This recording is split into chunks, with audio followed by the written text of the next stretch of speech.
ہر صاحب نصاب پر قربانی واجب ہے.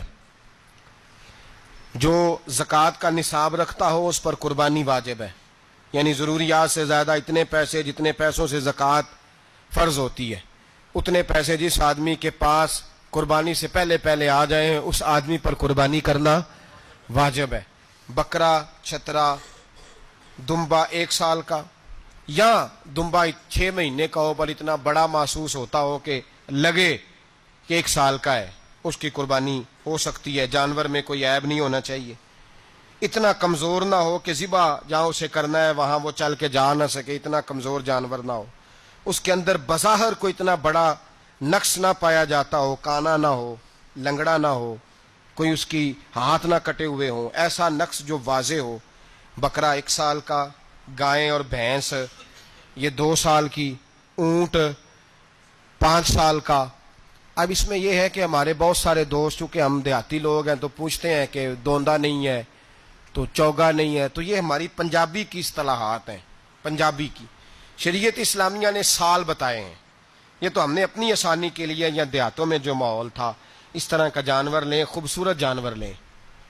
جو نصاب ہے وہ بھی میں نے آپ کو بتایا. لیکن ایک اور پہلو بھی ہے. نبی پاک صلی اللہ علیہ وسلم پہ زکوٰۃ کبھی فرض نہیں ہوئی. کبھی حضور پہ زکوٰۃ فرض نہیں ہوئی. نبی پاک صلی اللہ علیہ وسلم کے پاس اتنا سرمایہ کبھی اکٹھا ہوا ہی نہیں کہ زکوٰۃ فرض ہو. لیکن نبی پاک کے صحابہ فرماتے ہیں کہ مدینے کے 10 سالوں میں اللہ کے رسول نے ہر سال قربانی فرمائی ہے.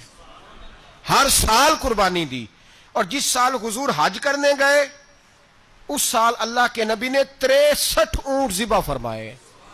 اور حضور صلی اللہ علیہ وسلم جب اونٹ ذبح کرنے لگتے نا تو صحابہ کہتے ہیں اونٹ خود دوڑ کے حضور کے سامنے آ کے لیٹ جاتا اور نبی پاک اسے ذبح کرتے اور فرماتے ہیں ایک دوسرے کو دھکے دیتے اونٹ کے پہلے میں نے جانا ہے ذبح ہونے کے لیے.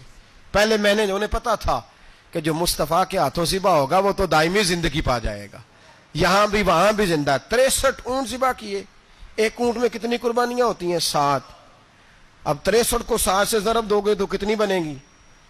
اور پھر نبی پاک صلی اللہ علیہ وسلم نے 10 سال مدینہ منورہ میں قربانی دی ہر سال. اب وہ 63 اونٹ, ایک اونٹ میں 7 قربانیاں, ہر سال یہاں قربانی. اور مولا علی شیر خدا فرماتے ہیں نبی پاک 2 قربانیاں دیتے. میں نے کہا حضور 2 جانور ذبح کر رہے ہیں آپ. تو حضور نے فرمایا ایک میری طرف سے ایک میری امت کی طرف سے, غریبوں کی طرف سے. اور حضرت علی کو حضور نے وصیت فرمائی تو 2 دیا کرے گا. یا رسول اللہ صلی اللہ علیہ وسلم میں غلام ہوں, خادم ہوں. حضور نے فرمایا علی ایک تو نے اپنی دینی ہے ایک میری طرف سے دینی ہے. 2 قربانیاں.